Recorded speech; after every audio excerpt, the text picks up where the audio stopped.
اب بہرحال اب ہم ایسا کرتے ہیں کہ بالکل واضح الفاظ میں اور ترتیب کے ساتھ قرآن کی آیات سے اسی قرآن سے آپ کے سامنے رکھتے ہیں کہ الصلاۃ ہے کیا۔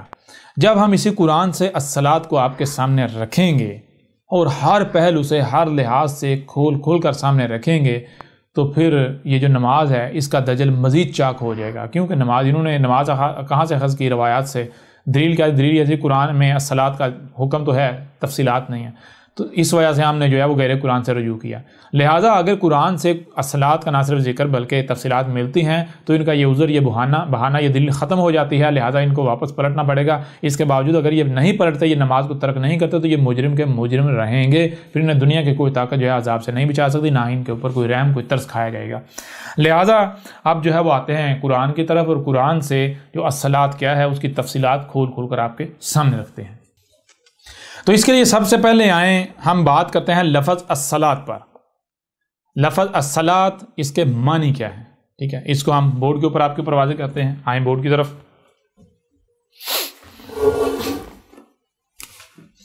یہ لفظ ہے جو کہ جملہ ہے،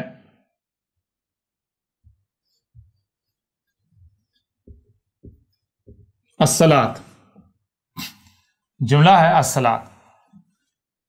یہ مجموعہ ہے الف لام جمع صاد لام سل جمع الف جمع تے، گول والی تے۔ اب یہ جو جملہ ہے اس میں جو اصل لفظ ہے، اصل لفظ وہ کیا ہے؟ وہ ہے یہ صاد لام سل۔ جب آپ سل کو سمجھ لیں گے تو الصلاۃ کیا ہے آپ کو خود بخود سمجھ آ جائے گی، واضح ہو جائے گی۔ سل کیا ہے؟ سل صاد سل دو الفاظ کا مجموعہ ہے، صاد جمع لام برابر سل۔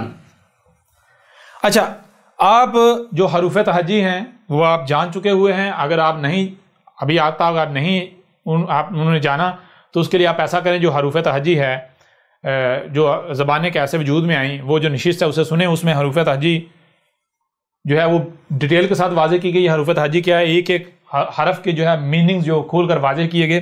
جب آپ اسے سنیں گے، دیکھیں گے، سمجھیں گے تو آپ کے اوپر واضح ہو جائے گا سل کا معنی کیا ہے۔ لہٰذا یہاں ہم حروف تہجی کی اس طرح ڈیٹیل میں نہیں جائیں گے، لیکن ہم شارٹ سا یہاں پر واضح کرتے ہوئے آگے بڑھیں گے، کیونکہ اپنے آپ میں یہ موضوع ہے۔ سواد کسے کہتے ہیں؟ سواد کہتے ہیں، مثال کے طور پر آپ دیکھتے ہیں آسمان و زمین میں کوئی بھی شے ساکت نہیں ہے، ہر شے محو حرکت ہے، ہر شے حرکت میں ہے۔ اب ہر شے نہ صرف حرکت میں ہے بلکہ ایک شے جو ہے وہ مثال کے طور پر وجود میں آتی ہے تو وہ کسی نہ کسی مقصد وجود میں آتی ہے، اور اس وقت تک اس مقام پر آتی ہے جب تک کہ وہ اس مقصد کو پورا نہیں کر لیتی۔ جب اس مقصد کو پورا کر لیتی پھر اس مقام سے وہ آگے اور طرف چلی جاتی ہے، اور وہ طرف کیسے جاتی ہے؟ وہ اس کی حیت، اس کا رنگ، اس کی شکل بدل جاتی ہے، صورت بدل جاتی ہے۔ لہٰذا سواد کسے کہتے ہیں؟ سواد کہتے ہیں کہ کوئی شے جب حرکت کر کے کہیں پر جاتی ہے، مثال کے طور پر یہ مارکر ہے، یہ مارکر ہے، تو یہ شے ابھی اس وقت یہاں ہے، مثال کو یہ مارکر ہے اس وقت یہاں ہے، تو یہ جو مثلا اس سے لکھا جا رہا ہے، لکھا جانا یہ کیا ہے؟ اس کو کہتے ہیں سواد، یعنی اس وقت مارکر کا یہ مقام ہے۔ اب یہاں پر مارکر نے جب یہ کام مکمل کر لیا، مارکر یہاں نہیں رہے گا بلکہ پھر حرکت میں رہے گا، حرکت میں جا کیا ہوگا؟ اس کے بعد یہ آ جائے گا یہاں، یہ تو یہ جو یہاں آیا ہے یعنی مارکر کے اوپر اس کی کیپ چڑھا دی گئی، یہ ہوتا ہے سواد۔ یعنی سواد کا مطلب ہوتا ہے ایک شے جو ہے جب جس مقصد کی وجود میں لائے گئی یا کسی مقصد سے ایک مقام پر رکھا گیا، جب اس مقام پر وہ مقصد پورا کر لیا، اس کے بعد جب آگے سفر کرتے ہیں تو آگے وہاں جانا جو اس کا مقام ہے، جو اس کا اگلا مقام ہے، اصل مقام ہے، وہاں جانا۔ اور سواد کی ضد ہے زواد، سواد کی ضد ہے زواد۔ زواد کسے کہتے ہیں؟ زواد کہتے ہیں اسی طرح شے جب حرکت کرتی ہے ایک مقام سے جب آگے جاتی ہے، اپنا مقام تبدیل کرتی ہے، تو جب وہ مقام تبدیل کرتی ہے تو وہ آگے اپنے اصل مقام پر نہیں جاتی، اپنی اصل جگہ پر نہیں جاتی، بلکہ کہیں اور چلی جاتی ہے، وہ کہیں اور چلی جاتی ہے۔ ٹھیک ہے جی، یہ ہے سواد اور زواد کا معنی۔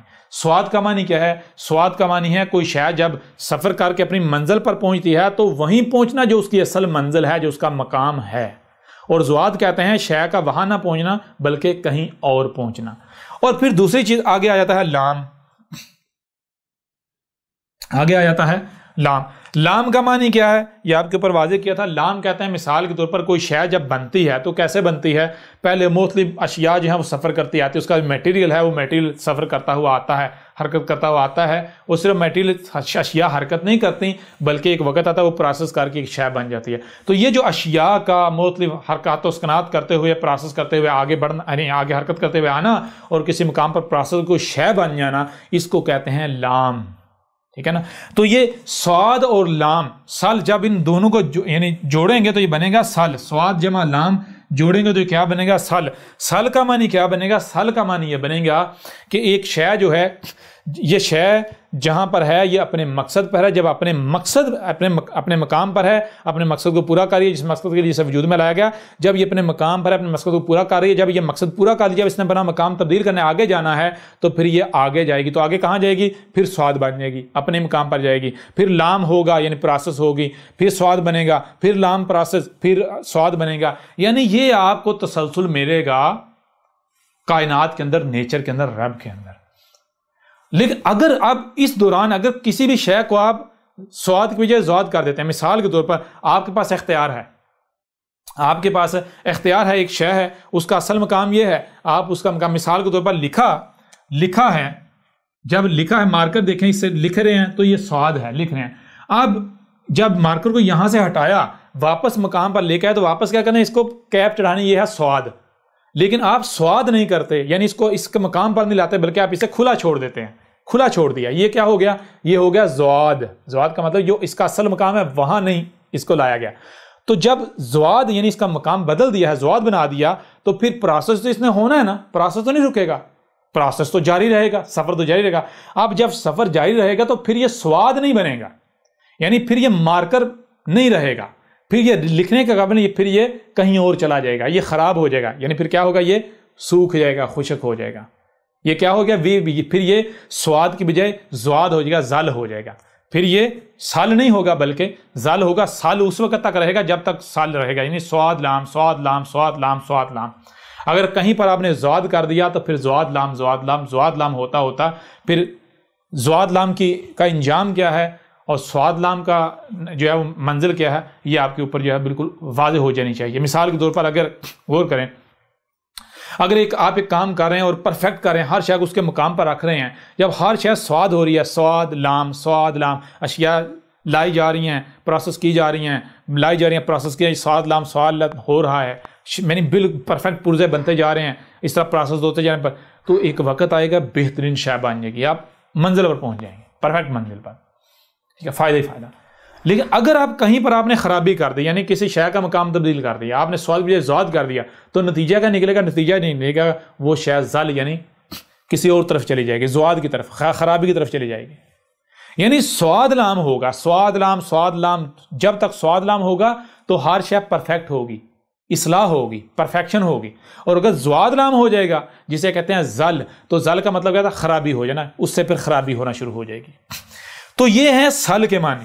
سل کسے کہتے ہیں؟ سل کے معنی ہیں کہ دیکھیں آپ کو اگر کسی بھی شے پر اختیار دیا گیا ہے، کسی بھی شے پر اختیار دیا گیا ہے، آپ اس شے کے اوپر اثر انداز ہونے کی صلاحیت رکھتے ہیں، تو آپ نے یہ ذہن میں رکھنا ہے کہ آپ نے اس پر اس طرح اثر انداز نہیں ہونا کہ آپ اسے زواد بنا دیں، اس کے مقام سے ہٹا دیں. یہ نہیں کرنا آپ نے اگر اس کو وہاں سے اٹھاتے بھی ہیں تو واپس جہاں رکھنا ہے تو اسی مقام پر رکھنا ہے جو مقام اس کے رب نے اس کا طے کیا ہے، جو اصل مقام ہے اس کا. اسے کہتے ہیں سل. سواد لام سل، سواد لام سل. سل کا معنی کیا ہے؟ سل کا معنی یہ ہے کہ اشیاء کو، یعنی آسمان و زمین یا جہاں پر بھی جس حد تک بھی آپ کو اختیار دیا گیا، اس حد تک ہر شے کو اس کے اپنے اصل مقام پر رکھنا. جب تک ہر شے اپنے اصل مقام پر رہے گی تو ہر شے بہترین رہے گی، پرفیکشن رہے گی، کوئی خرابی نہیں ہوگی. لیکن اگر کہیں پر کسی شے کو اس کے اصل مقام سے ہٹا دیا، اس کا مقام تبدیل کر دیا، تو نتیجہ کیا نکلے گا؟ وہ پھر سال نہیں بلکہ زل ہو جائے گا. اور زل کسے کہتے ہیں؟ جس کا ترجمہ کیا جاتا ہے گمراہ. یعنی مثال کے طور پر ہم جو سواد لم سال ہے، اس کو ایک لمحے کے لیے، یعنی فی الحال ہم نے معنی تو بیان کر دیا، لیکن ایک لمحے کے لیے ہم جو سل ہے اس کا معنی نظر انداز کرتے ہیں. ہم کہتے ہیں نہیں ہمیں سل کا معنی نہیں آتا، ہمیں نہیں پتا سل کسے کہتے ہیں. سوال یہ پتا تو پھر سل کا معنی کیسے جانا جائے گا؟ تو کسی بھی شے کو جاننا ہے، اس کا جو بہترین طریقہ ہے جاننے کا اس کے بارے میں. اگر کسی شے کے بارے میں نہیں آپ سمجھ پا رہے، کوشش کر رہے ہیں، نہیں سمجھ میں آ رہی یہ شے کیا ہے، تو آپ اس کی ضد کو سمجھ لیں. اگر آپ اس کی ضد سمجھ آ جائے گی تو وہ شے آٹومیٹکلی سمجھ آ جائے گی. مثال کے طور پر اگر آپ کو دن کی سمجھ نہیں آ رہی، رات سمجھ آ جائے گی، پتہ ہے کہ دن کسے کہتے ہیں. اس کی ضد کو سمجھیں گے آٹومیٹکلی جو ہے وہ شے سمجھ آ جائے گی. اسی طرح بالکل اگر آپ کو جو سل ہے، بالفرض ہم ایک لمحے کے لیے ایسا کرتے ہیں، ہم کہتے ہیں کہ جناب ہمیں جو سل ہے اس کے معنی کا نہیں علم، جو سل ہے ہمیں اس کے معنی کا نہیں علم. تو ہم کیا کرتے ہیں، جو سل ہے اس کی جو ضد ہے اسے سمجھ لیتے ہیں. سل سواد جمع لام برابر سل. سل کی ضد کیا ہے غور کریں، زواد. سواد کی ضد ہے زواد، سواد بدل جائے گا زواد میں. آپ کو پتا سواد اور زواد دونوں ایک دوسرے کی ضد ہیں. سواد کی ضد زواد، لہذا سواد کی ضد کیا آ گئی زواد، اور جمع لام برابر کیا آ گیا، برابر آ گیا زل. سواد کی بجائے سال کی بجائے کیا آ گیا، سال کی بجائے آ گیا زل. اب ہم ایسا کرتے ہیں، ہم کہتے ہیں جی ہمیں نہیں پتا سال کے معنی کیا ہیں. اچھا سال کے معنی جاننے ہیں تو ہم ایسا کریں زل کے معنی جان لیں. کیا ہمیں پتا ہے، جانتے ہیں کہ زل کسے کہتے ہیں؟ کسی سے بھی پوچھ لیں، کہیں سے بھی پوچھ لیں تو بہت آسان ہے. ہر کوئی زل کہتا ہے جی گمراہ. زل کہتے ہیں گمراہ کو، گمراہ ہونے کو، گمراہ. اچھا گمراہ کسے کہتے ہیں غور کیجئے گا. گمراہ فارسی کا لفظ ہے جو کہ اردو میں بھی پایا جاتا ہے. گمراہ جو ہے یہ جملہ ہے، یہ مرکب ہے دو الفاظ کا. ایک ہے گم، گاہ میم گم، گاہ پیش میم گم، جمع راہ. ٹھیک ہے جی،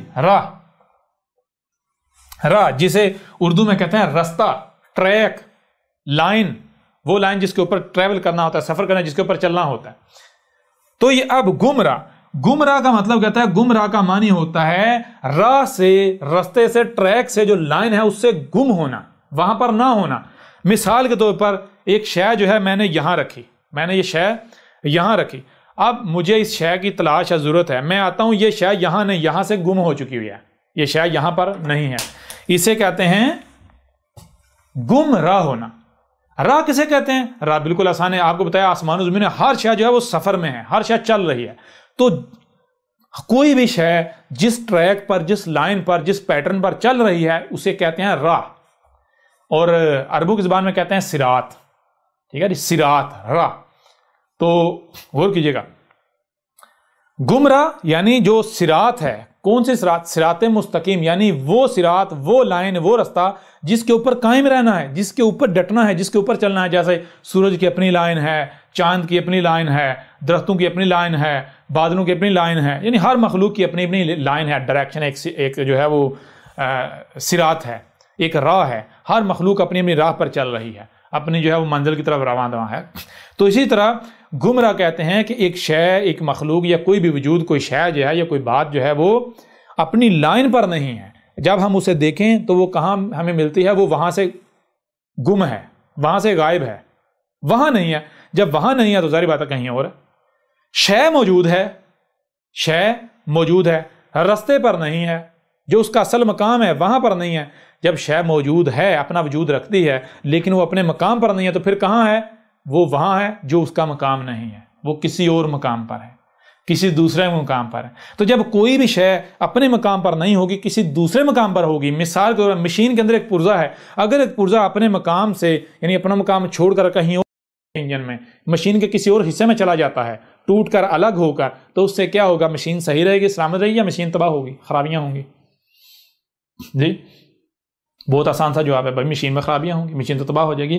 بالکل اسی طرح اگر کوئی بھی مخلوق، کوئی بھی شے، اس کو اس کی راہ سے، اس کی لائن سے گم کر دیا جاتا ہے، ہٹا دیا جاتا ہے، تو نتیجہ کیا نکلے گا؟ اس سے آسمان و زمین جو کہ ایک مشین، ایک وجود ہے، ایک مشین کے مانند، ان میں خرابیاں، تباہیاں آئیں گی. ٹھیک ہے نا؟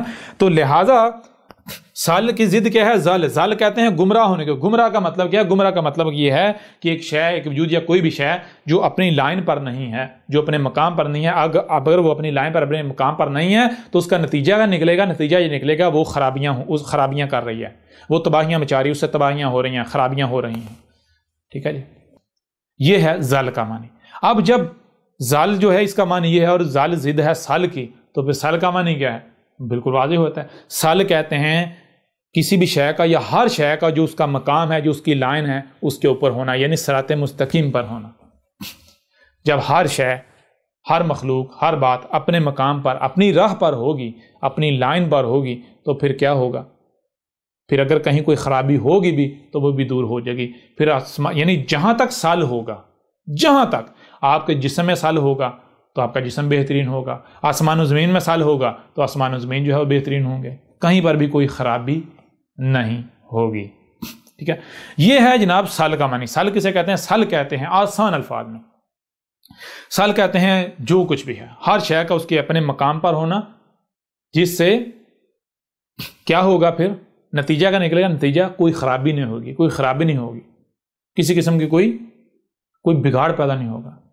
جیسے کہ مشین ہے، مثال کے طور پر، اچھا غور کیجیے، مشین ہے تو مشین کے اندر اگر کوئی پرزہ زال ہو جاتا ہے، کوئی پرزہ، کوئی پارٹ زال ہو جاتا ہے، یعنی اپنے مقام سے ہٹ جاتا ہے، تو نتیجہ کیا نکلے گا؟ نتیجہ یہ نکلے گا کہ مشین کا جو نظام ہے، جو تسلسل ہے، کہ ہر شے چل رہی ہے نا، تسلسل میں رکاوٹ پیدا ہوگی، تسلسل میں رکاوٹ پیدا ہوگی. مشین کے اندر جو تسلسل ہے، جو نظم ہے، جو ربط ہے، اس میں رکاوٹ پیدا ہوگی. لہٰذا یعنی ہوتا کیا ہے؟ اگر مثال کے طور پر زل ہو جاتا ہے، سال کی بجائے کیا ہوتا ہے؟ زل ہوتا ہے، تو زل کا نتیجہ کیا نکلتا ہے؟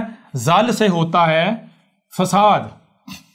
یعنی مثال کے طور پر مشین کے اندر کوئی پرزہ ہے، وہ زل ہو جاتا ہے، اپنے مقام سے ہٹ جاتا ہے، زل ہو جاتا ہے، تو زل کا نتیجہ کیا نکلتا ہے؟ آگے جا کے نتیجہ کیا نکلتا ہے؟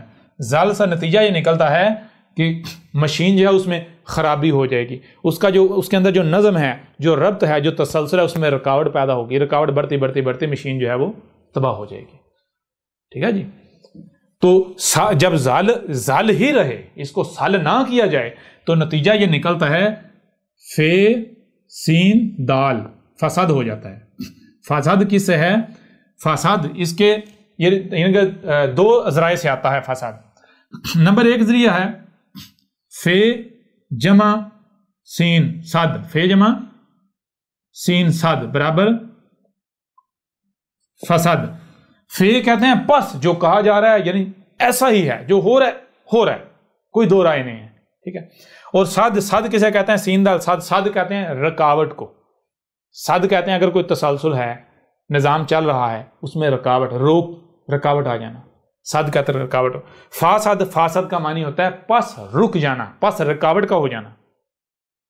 تو جب زل ہوگا، یعنی آپ کو کسی بھی حد تک اختیار دیا گیا، آپ کو آپ کے جسم پر اختیار دیا گیا، اگر آپ اپنے جسم میں سال کی بجائے زل کرتے ہیں، مخلوقات کو، اعضاء کو، اشیاء کو ان کے مقامات سے ہٹاتے ہیں، وہ کیسے ہٹتا ہے وہ بات کی بات اس کے اوپر ڈیٹیل سے بات کریں گے. لیکن اگر آپ زل کرتے ہیں تو زل سے نتیجہ کیا نکلے گا؟ نتیجہ یہ نکلے گا کہ آپ کے جسم کے اندر جو نظم ہے، جو ربط ہے، وہ ربط ٹوٹ جائے گا، اس میں رکاوٹ پیدا ہو جائے گی، نظم کے اندر رکاوٹ پیدا ہو جائے گی. اگر مثال کو دل ہے، اگر آپ سال کی بجائے زل کرتے رہیں گے، جسم میں ایسی چیزیں ڈالتے رہیں گے کہ جو سال کی بجائے جو زل کریں، جو دل کو، جو مخلوقات کو، جو آپ کے جسم کے اعضاء کو ان کے مقامات سے ہٹاتی رہیں، تو نتیجہ کا ایک وقت آئے گا کہ آپ کے جسم کا نظام، یعنی کہ وہ بند، اس میں رکاوٹ پیدا ہوتی ہوتی مکمل بند ہو جائے گا، یہ مشین مکمل ڈیڈ ہو جائے گی، بند ہو جائے گی. تو یہ ہوتا ہے زل کا نتیجہ کا نکلتا ہے فساد. فساد کا مطلب پس بند ہو جانا. یعنی اگر زل ہی رہے گا، آپ سال نہیں کرتے، زل ہی رہے گا، تو پھر یہ طے ہے کہ یہ جو مشین ہے جس میں آپ نے زل کر دیا ہے، جو شے ہے، مشین ہے، بالآخر یہ اس کا نظم، اس کا سسٹم، اس کا تسلسل بند ہو جائے گا. یہ طے ہے، ہو کر رہے گا، اسے بند ہونے سے کوئی روک نہیں سکتا. ٹھیک ہے، جسے تباہ ہونے سے کوئی روک نہیں سکتا. ایک چیز یہ ہے.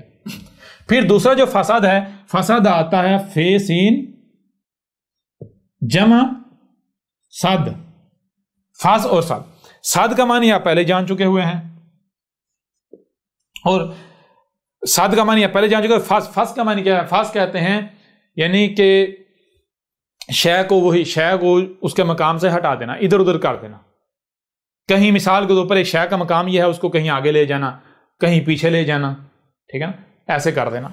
یعنی شے جو ہے اس کو اس کے اصل مقام سے دور، کہیں بے شک پیچھے دور لے جانا یا آگے دور لے جانا، دائیں دور لے جانا بائیں دور لے جانا، یعنی اصل بات وہی ہے، اس کو اس کے مقام سے ہٹا دینا. اسی یعنی جس سے فاسق، فسق، فاسقون وغیرہ بنا ہے، جس کا تبدیلی کرنے والے، بات میں، شے میں تبدیلی کرنے والے، اپنے بیچ میں ملاوٹ کر کے بات کو اس کی اصل حالت سے ہٹا دینا، اسے تبدیلی کر دینا. تو فاسق کہتے ہیں تبدیلی، بدلاؤ کرنا، شے کو یعنی آگے پیچھے دور کر دے. اور صد وہی رکاوٹ. تو فساد کا معنی کیا بنے گا؟ فساد کا معنی بنے گا کہ اگر آپ تبدیلی کرتے ہیں، یعنی کسی بھی شے میں جہاں تک بھی آپ کو جس حد تک بھی اختیار دیا گیا، جہاں پر بھی آپ کے پاس کسی حد تک اختیار ہے، اگر آپ وہاں تبدیلی کرتے ہیں اور اگر اس تبدیلی کو دور نہیں کیا جائے گا تو پھر نتیجہ یہ ہے کہ رکاوٹ پیدا ہو جائے گی، اس کا تسلسل، اس کا نظم، اس کا ربط جو ہے وہ ٹوٹ جائے گا، خراب ہو جائے گا، شتبہ ہو جائے گی. ٹھیک ہے، یہ ہیں جناب سل اور زل کے معنی. ٹھیک ہے، اب آج آتے ہیں واپس صلات کی طرف. جب سل کے معنی ہم نے جان لیے تو پھر اسی سے بنا الصلاۃ، اسی سے بنا الصلاۃ. اور اب آپ کو ایک ایک چیز واضح ہوگی کہ احمد عیسیٰ کی ایک ایک بات کی تصدیق قرآن خود کرے گا، کہ جو آپ کو بتایا تھا کہ قرآن کیا کہہ رہا ہے. قرآن کہہ رہا ہے کہ اگر ہم زمین میں کسی کو مکن دیتے ہیں، یعنی زمین کا اگر اختیار دیتے ہیں، اقتدار دیتے ہیں، تو اقتدار و اختیار دیتے ہی صرف اس لیے ہیں تاکہ الصلاۃ قائم کی جائے. ٹھیک ہے جی، الصلاۃ قائم کی، ابھی آپ کو کلیئر ہو جائے گا. سال کا معنی یہ ہے کہ جس پر بھی آپ کو اختیار دیا گیا ہے، اقتدار دیا گیا ہے، اس میں ہر شے کو اس کے اپنے مقام پر ہی رکھنا. یہ سال، یعنی سال کا معنی ہر شے کو اس کے اپنے مقام پر رہنا، جو اس کا اصل مقام ہے. آگے آ جاتا ہے الف. یہ یعنی الف جو صلاح بن جائے گا کل کا کل، یعنی تمام کا تمام، ہر وہ شے، یعنی سب کا سب کے سب کا اپنے اصل مقام پر ہونا، اسے رکھنا یا رہنے دینا. اور آگے تے ہے. یہ جو تے ہے یہ اظہار کرتی ہے اس کا جس کو سل کرنا ہے، جس میں ہر شے کو اس کے اپنے مقام پر رکھنا ہے. یعنی صلات کا معنی بنے گا صلات، ابھی الف لام نہیں، صلات کا معنی بنے گا ہر شے، یعنی کہ جس شے کا بھی اختیار آپ کو دیا گیا، یعنی جس شے پر بھی آپ کو اختیار دیا گیا، اس شے کا، اس وجود کا، اس میں جو کچھ بھی ہے، اس میں ہر شے کو اس کے اپنے مقام پر رکھنا، کہیں پر بھی کوئی تبدیلی نہیں کرنا، کسی بھی شے کو اس کے مقام سے ہٹانا نہیں ہے. یہ ہے صلات. اب صلات تو اس کا مطلب کیا ہے؟ مثال کے طور غور کریں تو آپ دیکھیں کہ آپ کو کہیں پر اختیار دیا گیا کسی شے پر، تو ہم دیکھتے ہیں ہاں بھائی مجھے میرے اپنے جسم پر اختیار دیا گیا. ہم دیکھتے ہیں دنیا میں بہت سارے لوگ ہیں، ہر ایک کا اختیار جو ہے وہ ایک جیسا نہیں ہے. کسی کے پاس کم اختیار ہے، کسی کے پاس زیادہ، کسی کے پاس زیادہ اشیاء پر اختیار ہے، کسی کے پاس کم اشیاء پر اختیار حاصل ہے. اب اگر مثال آپ دیکھیں، اپنے آپ کو دیکھیں، آپ اپنے آپ سے سوال کریں کہ مجھے کس پر اختیار حاصل ہے، تو اگر آپ یہ دیکھیں کہ بے شک آپ کے گھر پر آپ کو کوئی اختیار نہیں، آپ کی گلی پر، آپ کے محلے پر، گاؤں پر، شہر پر، ملک پر، پوری زمین پر آپ کا اختیار نہیں. کم از کم آپ کا جو اپنا جسم ہے، اس کا تو اختیار آپ کے پاس ہے نا، ہے یا نہیں ہے؟ تو جس حد تک بھی آپ کے پاس اختیار ہے، اگر کسی کے پاس اختیار ہے اس کے اپنے جسم کا، تو آپ کے اوپر لازم ہے کہ آپ نے صلات قائم کرنی ہے. یعنی آپ نے جسم میں جیسا، یہ دیکھیں یہ جسم خلق کس نے کیا ہے؟ کیا اس کے خالق آپ ہیں؟ اس کا خالق رب ہے نا، نیچر ہے نا. تو نیچر نے جب ایک شے کو وجود میں لایا، خلق کیا، تو بغیر مقصد کے وجود میں لایا؟ سوال ہی پیدا نہیں ہوتا. آپ کو سننے کے لیے کان دیے گئے، دیکھنے کے لیے آنکھیں دی گئی، سنائی اور دکھائی دے رہا ہے، سمجھنے کی صلاحیت دی گئی. جب آپ ان صلاحیتوں کا استعمال کریں گے، سمجھیں گے، آپ کے اوپر واضح ہو جائے گا کہ بھائی نیچر کچھ بھی وجود میں لاتی ہے تو بغیر مقصد کے وجود میں نہیں لاتی. لہٰذا اگر نیچر نے ہمارے رب نے ہمیں وجود میں لایا تو بغیر مقصد وجود میں نہیں لایا. اب جس مقصد کے لیے اس بشر کو، یعنی آپ کے جسم کو، آپ کو وجود میں لایا گیا ہے، وہ مقصد کب پورا ہوگا؟ کیا یہ جسم خراب ہو جائے تو یہ اس مقصد کو پورا کر پائے گا؟ سوال ہی پیدا نہیں ہوتا. یہ جسم، یہ وجود اس مقصد کو اس وقت ہی پورا کر پائے گا، اس وقت اسے جان پائے گا، پہچان پائے گا، اسے پورا کر پائے گا جب یہ جسم بالکل ٹھیک ہوگا. اگر یہ جسم خراب ہوتا ہے تو یہ اس مقصد کو پہچان پائے گا، جان پائے گا؟ نہیں. پورا کر پائے گا؟ نہیں. تو مجرم کون بنے گا؟ کیا مجرم وہی نہیں ہوگا جس کو اس جسم پر اختیار حاصل ہے؟ اگر آپ کے جسم پر آپ کے اختیار حاصل ہے تو پھر یہ جسم اگر کچھ خرابیاں کرتا ہے، یہ جسم اس مقصد کو پورا نہیں کرتا جس مقصد کے لیے اس کو وجود میں لائے گا، تو سوال آپ سے کیا جائے گا، مجرم آپ ہوں گے. لہٰذا اگر آپ کو آپ کے جسم کی حد تک اختیار ہے تو آپ نے اس وقت تک جسم کے ساتھ کچھ بھی نہیں کرنا، جسم کے اندر کچھ بھی نہیں ڈالنا جب تک کہ آپ کے پاس اس کے بارے میں مکمل علم نہیں آ جاتا۔ یعنی کہ دیکھیں کہ یہ جسم صحیح کیسے رہتا ہے اور خراب کیسے رہتا ہے۔ آپ کا جسم بالکل ایک مشین کی مانند ہے، بالکل ایک مشین کی مانند ہے۔ اس جسم میں تمام کے تمام اعضاء جو ہیں ایک دوسرے کے ساتھ کنیکٹڈ ہیں، جڑے ہوئے ہیں، اور یہ جسم کے تمام اعضاء جو ہے ہر لمحے یہ بن بھی رہے ہیں اور مٹ بھی رہے ہیں۔ یہ نئے سیل جو خلیے ہیں بن رہے ہیں، پرانے وہ ڈیڈ ہو کے مار رہے ہیں۔ تو اب یہ پروسیس یعنی کہ ہر لمحے آپ کا جسم بن بھی رہا ہے اور مٹ بھی رہا ہے، بن بھی رہا ہے اور مٹ بھی رہا ہے۔ اب جسم بن کس طرح ہے؟ جسم بن رہا ہے، آپ کا جسم بنا زمین کے عناصر سے، ٹھیک ہے جی۔ اب یہ جسم اس وقت تک ٹھیک رہے گا جب تک اس جسم کو جس سے یہ بنا ہے، جن عناصر سے یہ بنا ہے، وہ عناصر پرفیکٹ ملیں گے، ان کا معیار پرفیکٹ ہوگا، ان کی مقدار پرفیکٹ ہوگی اور پرفیکٹ ہوں گے۔ جب تک وہ عناصر ان کا معیار، ان کی مقدار پرفیکٹ ہوگی، تب تک یہ جسم جو ہے بالکل ٹھیک رہے گا۔ جب یہ جسم ٹھیک رہے گا تو نہ صرف جسم اپنی ذمہ داری کو پہچان پائے گا، اسے پورا کر پائے گا، بلکہ آپ بھی مجرم نہیں بنیں گے۔ اور اگر جسم کو یعنی کہ جس سے یہ بنا ہے وہ عناصر، ان کا معیار، ان کی مقدار اوپر نیچے ہو جاتی ہے، آگے پیچھے ہو جاتی ہے، اس پر تبدیلی ہو جاتی ہے، کمی بیشی کی جاتی ہے، تو نتیجہ کیا نکلے گا بتانے کی ضرورت نہیں ہے۔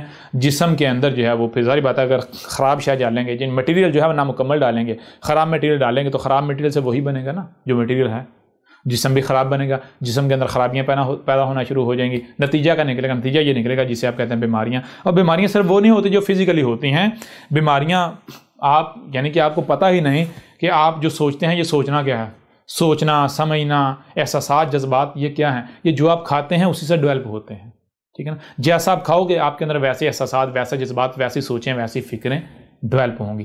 اگر آپ جو ہے وہ کھانا کیسا ہے، کیسے عناصر استعمال کرنے ہیں، تو اس کے لیے وہی بتا سکتا ہے جس جسم کا مکمل کمپلیٹ علم رکھتا ہے۔ اب وہ علم کون رکھتا ہے؟ دنیا میں کوئی ایسا شخص ہے جو یہ دعویٰ کر سکے بھئی میرے پاس اس جسم کے بارے میں کمپلیٹ علم ہے کہ یہ جسم کیسے بنا، کس سے بنایا گیا؟ تو کوئی بھی دعویٰ نہیں کر سکتا۔ کون دعویٰ کر سکتا ہے؟ صرف اور صرف ایک ہی ذات کر سکتے، وہ کون؟ وہ اس کا خالق۔ خالق کے علاوہ کوئی یہ دعویٰ نہیں کر سکتا کہ بھائی میں جانتا ہوں اس جسم کے بارے میں۔ اب جب خالق یعنی کہ جو خالق ہے اس جسم کا، ٹھیک ہے نا، وہی دعویٰ کر سکتا ہے، تو اسی کو پتہ ہے اس نے جسم کو کیسے خلق کیا ہے، اسی کو پتہ ہے جسم کی ضروریات کیا ہیں، ان ضروریات کی مقدار کیا ہونی چاہیے، ان کا معیار کیا ہونا چاہیے، ان کی ٹائمنگ کیا ہونی چاہیے، یہ سب اسی کو علم ہے، ٹھیک ہے نا۔ اب اگر یہ جسم جو ہے، اگر جو اس کا خالق ہے اپنے آپ کو اس کے آگے سرنڈر کرتا ہے، جو خالق ہے اسی سے لے کر میٹیریل مواد اس کے اندر ڈالتا ہے، جسے آپ کہتے ہیں مثال سانس کے ذریعے جو آپ اندر لے جا رہے ہیں، جو منہ کے ذریعے لے جا رہے ہیں، باقی جو انرجی جسے آپ کہتے ہیں آپ کی باڈی جو ہے وہ ایبزارب کر رہی ہے، تو جس طریقے سے بھی چھونے سے بھی، تو اگر تو آپ وہی سب اپنی جسم کے اندر ڈالتے ہیں جو خالق کا کریٹ کرتا ہے، خالق کا طے کرتا ہے، ٹھیک ہے، تو یہ جسم بالکل ٹھیک رہے گا۔ اور اگر آپ اس میں ملاوٹ کریں گے تو جسم کے اندر بگاڑ پیدا آئے گا۔ بگاڑ کیسا پیدا ہوگا؟ بگاڑ صرف یہ نہیں پیدا ہوگا کہ آپ کے وہ ہاتھ خراب ہو جائیں گے یا کوئی دانے نکلیں گے، نہیں، سب سے پہلا جو افیکٹ ہوتا ہے وہ اندر ہوتا ہے، وہ اندر سے افیکٹ باہر آتا ہے۔ سب سے پہلا افیکٹ اندر جو ہوتا ہے وہ کیا ہوتا ہے؟ سب سے پہلے آپ کے احساسات بدلتے ہیں، آپ کے جذبات بدلتے ہیں، آپ کی کیفیات بدلتی ہیں، آپ کی سوچیں بدلتی ہیں، آپ کی فکریں بدلتی ہیں، کیونکہ آپ کی سوچیں کیا ہیں؟ آپ کی سوچیں جو زمین کے عناصر ہیں جب آپ کے جسم کے اندر جا کے پروسیس ہوتے ہیں، تو وہ جب پروسیس ہوتا ہے ان کا کیمیکل ری ایکشن جو ہوتا ہے اسے آپ کہتے ہیں سوچیں، فکریں، جو آپ کے جذبات ہیں، احساسات ہیں، یہ وہ چیز ہے۔ تو اگر وہ کیمیکل عناصر وہ غیر متوازن ہوں گے تو آپ کی سوچیں غیر متوازن، آپ کی فکریں غیر متوازن، یعنی آپ کی جو سوچ ہے وہ اس کی ڈائریکشن تبدیل ہو جائے گی، غلط ڈائریکشن۔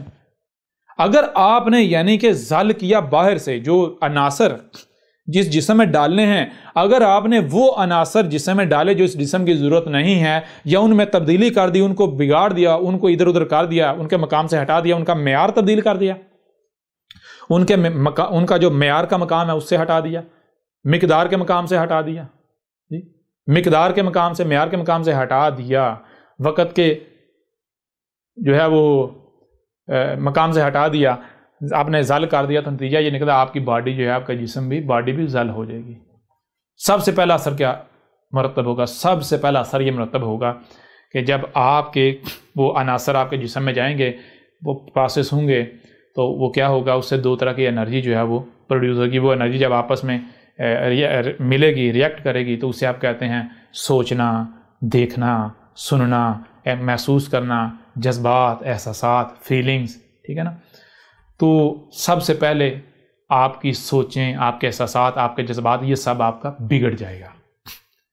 جب جو عناصر، جن عناصر سے آپ کی باڈی بنی، اگر وہی عناصر یعنی غیر متوازن عناصر جسم میں ڈالیں گے تو آپ کی سوچیں غیر متوازن ہو جائیں گی، آپ کی فکریں غیر متوازن ہو جائیں گی، آپ کے احساسات غیر متوازن ہو جائیں گے، آپ کے جذبات غیر متوازن ہو جائیں گے.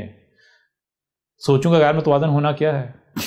جب سوچیں غیر متوازن تو آپ کے ہاتھ کیا کرتے ہیں، ٹانگیں کیا کرتی ہیں، زبان کیا بولتی ہے؟ زبان وہی بولتی ہے، ہاتھ وہی کرتے ہیں، ٹانگیں وہی کرتے ہیں، جسم باقی جو جسم ظاہر اظہار وہی کرتا ہے جو پہلے اندر ڈیولپ ہوتا ہے. یہ جو آپ کے اعمال ہیں یہ سب سے پہلے آپ کے اندر جنم لیتے ہیں. آپ کے جو ایکشنز ہیں، آپ کے جو اعمال ہیں، یہ سب سے پہلے آپ کے اندر جنم لیتے ہیں، پھر آپ کا جسم، آپ کی باڈی ان کو اگل دیتا ہے سیئات کی صورت میں یا پھر حسنات کی صورت میں. ٹھیک ہے نا. پنیہ کی صورت میں یا پھر پاپوں کی صورت میں آپ کی باڈی اگل دیتی ہے. سب سے پہلے یہ سارے اعمال آپ کے اندر ڈیولپ ہوتے ہیں. ٹھیک ہے جی. ڈیولپ کیسے ہوتے ہیں؟ جو آپ کھاؤ گے وہی بنو گے. جیسے عناصر، غیر متوازن عناصر اگر جسم میں ڈالو گے تو غیر متوازن سوچیں، فکریں، یعنی کہ اعمال ہی اندر پروڈیوس ہو رہے ہیں، لیکن وہ اعمال ابھی پریکٹیکل نہیں، وہ تھیوری ہے. جیسے کوئی بھی کام کرنا ہوتا ہے نا، پہلے اس کی تھیوری ہوتی ہے، پھر پریکٹیکل کیا جاتا ہے اس تھیوری کے مطابق. تو بالکل سر جب آپ جو بھی کھاتے پیتے ہیں، جو عناصر آپ اپنے جسم میں ڈالتے ہیں، اگر غیر متوازن عناصر ہیں تو آپ کے جسم کے اندر غیر متوازن تھیوری جو ہے وہ پروڈیوس ہوگی. اب اس تھیوری کے اوپر آپ کے وجود نے عمل کرنا ہے، پریکٹیکل میں لے کر آنا ہے. تو جب تھیوری جو ہے وہ غیر متوازن ہے تو آپ کے اعمال متوازن ہوں گے. بہت آسان ہے اس سے سمجھنا. ٹھیک ہے نا. اب آپ کو جیسے سے آگے بڑھیں گے ایک ایک بات سمجھ آئے گی کہ الصلاۃ کیسے بے حیائی اور منکرات سے روک دیتی ہے. یعنی روک نہیں دیتی، بلکہ جیسے لوہے کی بٹی میں جب لوہا ڈالا جاتا ہے تو وہ بٹی لوہے کو پگھلا کے اس کے انگ انگ سے جو میل ہوتی ہے، خبث ہوتا ہے، زنگ ہوتا ہے، اسے نکال دیتی ہے. بالکل ایسے الصلاۃ جو ہے وہ اگر ایک بشر قائم کرے گا تو اس بشر کی باڈی سے، جسم سے جتنا بھی خبائث ہیں، جتنے بھی فواحش ہیں، جتنے بھی منکرات ہیں، ان کو ایسے ہی نکال دے گی. الصلاۃ ایسے نکال دی. اگر معاشرے میں قائم کی جاتی ہے، جس حد تک، جس سطح تک الصلاۃ قائم ہوگی تو الصلاۃ جو ہے وہ خامیوں کو، خرابیوں کو جڑ سے نکال دے گی. اب آپ کو ساری چیزیں سمجھ آئیں گی. تو یہ اب سوال یہ پیدا ہوتا ہے کہ جب خالق و مالک، ساری بات جو خالق کو علم ہے، جو ہے وہ کیا ہے، ہمارے وجود جو ہے باڈی کس سے خلق کی گئی، کن عناصر سے، ان عناصر کی مقدار، معیار وغیرہ کیا ہے. تو سوال یہ پیدا ہوتا ہے خالق کیا ہے؟ کیا خالق ہم خود ہیں؟ جب غور کریں گے تو پتا چلے گا خالق کون ہے. خالق ہے نیچر، یہی کائنات، نیچر جس میں انسان کا کوئی عمل دخل نہیں ہے. نیچر ہے. ہماری خالق کون ہے؟ ہمارا خالق نیچر، یہ کائنات. لہذا جب انسان اپنے آپ کو، یعنی الصلاۃ قائم کرنا کیا ہے؟ الصلاۃ قائم کرنا یہ ہے کہ نیچر انسان کو وجود میں لے کر آئی ہے تو انسان اپنے آپ کو نیچر کے آگے سرنڈر کر دے، اس وجود کو نیچر کے آگے سرنڈر کر دے. ٹھیک ہے جی.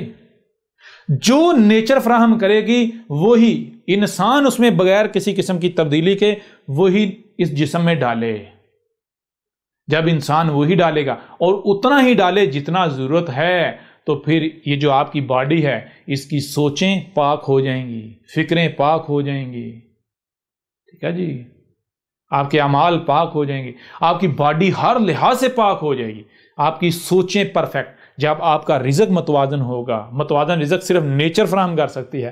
اس وقت صرف جو نیچر رزق فراہم کر رہی ہے، اگر وہ رزق آپ حاصل کرتے ہیں، وہ رزق کھاتے ہیں، جسم میں ڈالتے ہیں، تو اس کے کتنے فائدے ہیں؟ سب سے پہلی بات کہ جب آپ متوازن رزق اپنے جسم میں ڈالیں گے تو اس کا نتیجہ کیا نکلے گا؟ سب سے پہلا اس کا فائدہ یہ ہوگا آپ کی سوچیں متوازن ہو جائیں گی، آپ کی فکریں متوازن ہو جائیں گی، آپ کی سمجھ متوازن ہو جائے گی، آپ کے احساسات متوازن ہو جائیں گے، جذبات متوازن ہو جائیں گے. ٹھیک ہے نا. آپ ایک پرفیکٹ بشر بن جائیں گے. ایک چیز. دوسرا، آپ کی جو باڈی ہے وہ ہر لحاظ سے پرفیکٹ ہو جائے گی، اس میں کسی قسم کی کوئی بیماری نہیں ہوگی. اگر کوئی بیماری ہوگی بھی وہ بھی آہستہ آہستہ آہستہ ختم ہو جائے گی، اس کی بھی اصلاح ہو جائے گی. ٹھیک ہے. لہٰذا اگر آپ کو اختیار دیا گیا ہے آپ کے جسم کی حد تک تو آپ کے اوپر لازم ہے کہ آپ اپنے جسم میں صلاۃ قائم کریں. آپ اپنے جسم میں الصلاۃ قائم کریں، اور یہ الصلاۃ نہیں ہوگی، یہ صلاۃ ہوگی، ٹھیک ہے جی۔ اب اگر آپ کو اختیار دیا گیا ہے آپ کے جسم کے علاوہ دوسروں پر بھی، آپ کو رہنما ہے، لوگ آپ کے پیچھے چل رہے ہیں، تو آپ کے اوپر لازم ہے نہ صرف آپ اپنے جسم میں صلاۃ قائم کریں بلکہ وہ بھی آپ کے اختیار میں ہیں، ان پر بھی آپ کو اختیار حاصل ہے، لہٰذا ان میں بھی صلاۃ قائم کرنا آپ کی ذمہ داری ہے۔ ایک یہ صلاۃ ہوگی۔ اگر آپ کے اختیار میں آپ کی بیوی بچے ہیں تو ان میں صلاۃ قائم کرنا یہ آپ سے پوچھا جائے گا، آپ کی ذمہ داری ہے۔ جس حد تک اگر آپ کے پاس اختیار ایک گلی تک ہے، یعنی ایک گھر تک ہے، تو گھر میں ہر شے ویسی ہونی چاہیے جیسی رب کی چاہت ہے۔ ہر شے یعنی کہ ہر شے کو اس کے مقام پر رکھنا ہے، ہر شے کو، ویسی بیوی، ویسے بچے، ویسی تربیت، یعنی کہ جو جیسی ہونی چاہیے، پرفیکٹ۔ اس طرح اگر آپ کے پاس اختیار ہے ایک گلی کا، ایک محلے کا، ایک علاقے کا، ایک ملک کا، تو جس حد تک کسی کے پاس اختیار ہے اس نے صلاۃ قائم کرنی ہے۔ لیکن یہاں سوال یہ پیدا ہوتا ہے کہ مثال کے طور پر ایک بندہ ہے، اسے زمین پر اقتدار دیا گیا ہے، ایک بندہ ہے اس کو صرف اپنے جسم پر اختیار دیا گیا ہے۔ دونوں کیا کرتے ہیں؟ صرف اپنے جسم میں صلاۃ قائم کرتے ہیں، باقی جس کو اقتدار دیا گیا، جہاں اقتدار دیا وہاں صلاۃ قائم نہیں کرتا، تو اس صلاۃ کا کوئی فائدہ ہوگا؟ بتائیں ذرا۔ یا مثال کے طور پر پوری دنیا میں جتنے بھی لوگ ہیں، ہر بندہ اپنے اپنے جسم میں صلاۃ قائم کرنے کی کوشش کرتا ہے، صلاۃ قائم کرتا ہے، لیکن جن کے پاس زمین کا اقتدار ہے وہ صلاۃ قائم نہیں کرتے، کیا باقی جو لوگ ہیں ان کے صلاۃ قائم کرنے کا فائدہ ہوگا؟ یعنی اور آسان کر دیتے ہیں۔ صلاۃ کیا ہے؟ ہر شخص کی انفرادی صلاۃ بھی ہے۔ انفرادی کیا ہے؟ جس حد تک اختیار دیا گیا، ہر شخص کے پاس اس کے جسم کے اختیار ہے، تو ہر شخص کے اوپر لازم ہے اپنے جسم پر صلاۃ قائم کرے، اپنے جسم میں۔ گھر تک اختیار ہے، گھر میں قائم کرے، گلی تک، محلے تک، جہاں۔ اس طرح آ جاتا ہے کہ کچھ افراد ایسے ہیں جن کو زمین پر مکن دیا جاتا ہے، زمین میں اقتدار دیا جاتا ہے۔ اب ذرا غور کریں، اگر جن کو زمین میں مکن دیا گیا وہ صلاۃ قائم نہیں کرتے تو اس کا نتیجہ کیا نکلے گا؟ جو نیچے آ رہے ہیں، ان کے انڈر آ رہے ہیں، اگر وہ صلاۃ قائم کرتے ہیں کوئی فائدہ ہوگا یا وہ صلاۃ قائم کر پائیں گے؟ مثال کے طور پر آپ نے اپنے جسم میں صلاۃ قائم کرنی ہے، اس کے لیے آپ کو طیب رزق نہیں، نیچرل رزق چاہیے۔ جن کے پاس زمین کا اختیار ہے وہ نیچرل رزق کے بجائے وہ خبیث رزق پروڈیوس کر رہے ہیں، وہ ملاوٹیں کر رہے ہیں، وہ جینیٹیکلی موڈیفائی، اور بیچ میں انسان شرک کر رہا ہے، رب کے ساتھ، فطرت کے ساتھ مداخلت کر رہا ہے، شرک کر رہا ہے۔ تو جب آپ کے پاس رزق کا اختیار تو آپ کے پاس نہیں ہے نا، رزق کا اختیار تو اسٹیٹ کے پاس ہے۔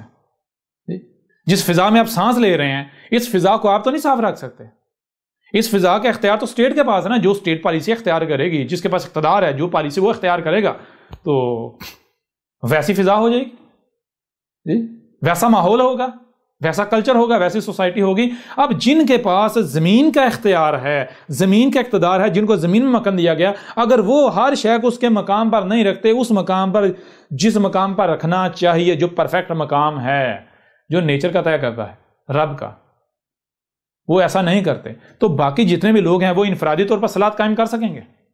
وہ جتنی جی چاہے کوشش کریں گے فائدہ ہوگا؟ ممکن ہی نہیں۔ لہٰذا اب جتنی بھی صلاۃ بنتی ہیں، کتنی صلاۃ بنتی ہیں؟ صلاۃ بنیادی طور پر بن جاتی ہیں دو طرح کی، ایک انفرادی صلاۃ اور دوسری جن کو زمین پر مکن دیا گیا۔ اب یہ دو صلاۃ بن جاتی ہیں، ان دو میں ہم نے دیکھنا ہے کہ مخصوص صلاۃ کون سی ہے۔ کتنی صلاۃ ہو گئی؟ صلاۃ ہو گئی دو، صلاۃ ہو گئی دو۔ ایک یہ صلاۃ ہے انفرادی، اور دوسری صلاۃ ہے جنہیں زمین میں مکن دیا گیا۔ جی، ایک صلاۃ ہے انفرادی اور دوسری وہ صلاۃ ہے جنہیں زمین میں مکن دیا گیا، ان کی صلاۃ۔ یہ دو طرح کی صلاۃ۔ اب ان میں الصلاۃ، مخصوص صلاۃ کون سی ثابت ہوتی ہے؟ یعنی ان دونوں میں اگر ایک دوسرے پر ترجیح دی جائے تو اوپر کون سی آتی ہے اور نیچے کون سی آتی ہے؟ پہلے نمبر ٹاپ پر کون سی آتی ہے کہ جو کرنی ناگزیر ہے، اگر اسے نہیں کیا جائے گا دوسری صلاۃ کا قائم کرنا کوئی فائدہ نہیں رہے گا، تو وہ ہے یہ والی، جنہیں زمین میں مکن دیا گیا۔ یہ بن جائے گی الف لام والی مخصوص صلاۃ، الصلاۃ بن جائے گی، یہ بن جائے گی الصلاۃ۔ یعنی الصلاۃ کیا ہے؟ الصلاۃ وہ جن کو زمین میں مکن دیا گیا. اگر آپ کو زمین میں مکن دیا گیا ہے، اگر آپ کو زمین میں مکن دیا گیا ہے تو آپ کے اوپر لازم ہے کہ آپ الصلاۃ قائم کریں. الصلاۃ قائم کرنے کا مطلب کیا ہے؟ آپ سب سے پہلے الصلاۃ کے بارے میں مکمل علم حاصل کریں. جن کے پاس بھی زمین کا اقتدار ہے، اختیار ہے کسی بھی حد تک، جو بھی پالیسی ساز ہیں، ان کے اوپر لازم ہے کہ وہ سب سے پہلے جانیں کہ الصلاۃ یعنی یہ ہمیں جو ذمہ داری دی گئی، یہ ذمہ داری ہے کیا. ٹھیک ہے. اگر آسمان و زمین میں کوئی رائی برابر بھی خرابی ہوتی ہے، کوئی قتل ہوتا ہے، کسی کا نقصان ہوتا ہے، کسی مخلوق کو کوئی تکلیف پہنچتی ہے، تو ان سے پوچھا جائے گا جو اقتدار میں ہیں، جو پالیسی ساز ہیں، جن کے پاس طاقت ہے. یہ ذہن میں رکھیں. یہ ایسا نہیں ہے کہ اقتدار میں آ کر جو ہے بڑا سکون ہو جاتا ہے، یہ بڑی موجیں ہیں. نہ نہ نہ. جب آپ اقتدار میں ہو جاتا ہے تو پورے معاشرے کے اندر اگر کوئی چوری ہو، ڈاکہ ہو، کوئی کسی جانور کا قتل ہو، کسی مخلوق کے ساتھ ظلم ہو، زیادتی ہو، آسمان و زمین میں کوئی فساد ہو، تو سب سے پہلے مجرم، بڑے مجرم آپ ہیں. یہ جان لیں. اپنے ساتھ یہ 2 ٹکے کے ملا لگا کے اور سمجھنا ہم تو بڑے جنتی ہیں، بڑے نیک کام کر رہے ہیں. ہاں وہ ملاٹے تمہیں جنت کا ٹکٹ تو دے دیں گے، لیکن وہ اصل میں جنت کا ٹکٹ نہیں ہوگا. ٹھیک ہے نا. وہ اصل میں تمہیں وہ فساد کرنے پر، فساد کا تمہیں سند دے رہے ہیں، فساد کی تمہیں مزید ابھار رہے ہیں. بھائی تم جو چاہے کرو، موجیں کرو، تباہی مچاؤ، تمہیں کوئی پوچھنے والا نہیں. ٹھیک ہے. لہذا جن کے پاس بھی زمین، جن کو زمین کا مکن دیا جاتا ہے، زمین کا مکن اس لیے دیا جاتا ہے تاکہ وہ الصلاۃ قائم کریں. یعنی وہ الصلاۃ، اب یہاں تے کیا آئے گی؟ تے جس پر مکن دیا گیا. مکن کس پر دیا گیا؟ مکن کس میں دیا گیا؟ مکن دیا گیا زمین میں. زمین میں جتنے بھی حصے پر، جس خطے پر بھی زمین میں جس حد تک بھی مکن دیا گیا ہے، تو آپ کے اوپر لازم ہے زمین میں جو کچھ بھی ہے، آسمان و زمین میں جو کچھ بھی ہے، ہر شے کو سل کرنا ہے، ہر شے کو اس کے اپنے مقام پر رکھنا ہے، غور کرنا ہے. یہ جو اسٹیٹ ہوتی ہے، حکومت ہوتی ہے، اس کی ذمہ داری ہوتی ہے، جو پالیسی ساز ہوتے ہیں ان کی ذمہ داری ہوتی ہے کہ وہ جو علم والے ہیں، جو آسمان و زمین کا علم رکھنے والے ہیں، ان کو بٹھائیں، ان کو اکٹھا کریں، ان کو بٹھائیں، ان کو پوچھیں، ان کو کہیں جی تحقیق کریں، غور و فکر کریں، دیکھیں آسمان و زمین سب کچھ اپنی اپنی جگہ پر ہے. اگر تو ہے تو ٹھیک ہے، اس کو ایسے کنٹینیو رکھا جائے گا. اور اگر سب کچھ اپنی جگہ پر نہیں ہے بلکہ خرابیاں ہیں، تو پھر خرابیاں دور کرنے کے لیے کیا کیا جائے گا؟ پھر اگر آپ ہوا میں تیر مارتے رہیں گے تو مزید تباہی ہوگی. آپ کے اوپر لازم ہے سب سے پہلے بیٹھا جائے. اگر کوئی ایسی شخصیت ہے اس کو کہا جائے بھئی ہمارے اوپر واضح کر، ہمارے اوپر کون سے اثرات کتب ہے، کیا کرنا ہے، کیسے کرنا ہے. تو پھر وہ آپ کے اوپر واضح کرے بھائی آپ کو زمین کے اس حصے تک اختیار دیا گیا، اقتدار دیا گیا، آپ کے اوپر یہ لازم ہے کہ آسمان و زمین میں اس حد تک یہ جتنی مخلوقات ہیں ان کا یہ مقام ہے، ان کے مقام پر رکھو. دیکھو سب کا سب پرفیکٹ ہو جائے، بیلنس ہو جائے گا، خرابیاں ہوں گی بھی تو دور ہو جائیں گی. ٹھیک ہے جی. اور اگر آپ کے پاس زمین کا اختیار ہے، اقتدار ہے، آپ الصلاۃ قائم کرنے کے بجائے قذف کر دیتے ہیں، آپ کہتے ہیں نہیں ہم الصلاۃ قائم نہیں کریں گے، آپ اس اختیار کا ناجائز فائدہ اٹھاتے ہیں. تو ظاہری بات ہے آپ کے پاس اختیار ہے نا مخلوقات کو، اشیاء کو ادھر ادھر کرنے کا، آپ کے حکم پر سارا کچھ ہو رہا ہوگا نا. تو اگر مخلوقات یا اشیاء اپنے مقام پر نہیں ہوں گی، سال نہیں ہوں گی، تو کیا ہوگا؟ زال ہوں گی یا نہیں ہوں گی؟ زال تو ہوں گی نا. بھائی ایک شے، ہر شے پروسیس میں اس نے کہیں نہ کہیں جانا ہے، یا تو اپنے اصل مقام پر جانا ہے یا دوسرے مقام، غلط مقام پر جانا ہے. تو آپ نظام چل رہا ہے، آپ سربراہ بن گئے، آپ کے پاس اختیار ہے، آپ پالیسی ساز ہیں. اب ایسے میں آپ کے احکامات کے مطابق آپ کے انڈر جو ہے مخلوقات کو رکھا جا رہا ہے، ادھر ادھر کیا جا رہا ہے، ہو رہی ہیں مخلوقات. اب اگر مخلوقات جو ہیں وہ غلط مقام پر جا رہی ہیں تو ذمہ دار تو آپ ہیں. اس سے نتیجہ کیا؟ اس سے نتیجہ یہ آسمان و زمین میں تباہیاں ہیں، خرابیاں ہو جائیں گی، معاشرہ بگڑ جائے گا، فساد ہو جائے گا. اب میں آپ سے سوال کرتا ہوں، ذرا غور کریں. اگر اس طرح یہ جن کو زمین میں مکن دیا گیا وہ الصلاۃ قائم کرتے ہیں، ہر شے کو اس کے اپنے مقام پر رکھتے ہیں، تو جو ہر شخص کی انفرادی صلاۃ ہے وہ قائم کر پائے گا یا نہیں کر پائے گا؟ یعنی اس کو کھانے پینے کو طیب ملے گا، نیچرل ملے گا، ہر شے نیچرل ملے گی، کچھ بھی ملاوٹ زدہ نہیں ملے گا، طیب رزق، سب کچھ طیب. جب سب کچھ طیب ملے گا، طیب رزق ملے گا، ہر چیز پیور ہوگی، تو نتیجہ کیا نکلے گا؟ پیور اجسام بنے گے، ان کے اندر کوئی خرابیاں ہوں گی وہ بھی دور ہو جائیں گی، سوچیں پرفیکٹ ہو جائیں گی، پیور ہو جائیں گی، فکریں پیور ہو جائیں گی، سمجھیں پیور ہو جائیں گی، احساس پیور ہو جائیں گے، جذبات پیور ہو جائیں گے. تو فحاشی، بے حیائی، منکرات، یہ الصلاۃ چوز کر ایسے نکال دے گی یا نہیں نکال دے گی؟ آپ خود بتا دیں، مجھے بتانے کی ضرورت نہیں۔ ان الصلاۃ تنہا عن الفحشاء والمنکر۔ آپ بتائیں یہ آیت کس کا ذکر ہے؟ یہ آیت کس نے بیان کی؟ یہ آیت آج سے پہلے بیان ہو سکتی تھی، بیان ہو رہی یا نہیں ہو رہی؟ اور احمد عیسیٰ چیلنج کرتا ہے، احمد عیسیٰ چیلنج کرتا ہے کہ اس وقت دنیا میں انتشار ہے یا نہیں ہے؟ پوری دنیا میں انتشار، قتل و غارت، فرقہ واریت، یہ وہ جتنا بھی انتشار ہے، احمد عیسیٰ چیلنج کرتا ہے احمد عیسیٰ کی دعوت جو ہے، احمد عیسیٰ کی جو تعلیمات ہیں ان کے اوپر عمل کیا جائے، جو سسٹم، جو نظام احمد عیسیٰ کہہ رہا ہے اس کو امپلیمنٹ کیا جائے دنیا کے اوپر۔ ایک مہینے میں، صرف ایک مہینے میں اگر دنیا بدل نہ گئی تو احمد عیسیٰ کی گردن کاٹ دیجیے گا۔ ایک مہینے کے اندر جنگیں ختم نہ ہوگی، لوگ آپس میں جڑ نہ گئے، تفرقہ ختم نہ ہو گیا، تب کہیے گا۔ زیادہ وقت نہیں، صرف ایک مہینے کے اندر آپ کو رزلٹ نظر آ جائے گا۔ احمد عیسیٰ کون ہے؟ کیا آپ احمد عیسیٰ کو جانتے ہیں؟ احمد عیسیٰ وہ ہے جس نے ان باتوں پر سے پردہ اٹھایا ہے جس پر آج ہر کوئی اختلاف کر رہا ہے۔ حق اور باطل کی پہچان اب انتہائی آسان۔ آج ہی الکتاب کو ڈاؤن لوڈ کریں۔ مزید ویڈیوز کے لیے احمد عیسیٰ کے یوٹیوب چینل کو وزٹ کریں اور چینل کو سبسکرائب کرنا مت بھولیے گا۔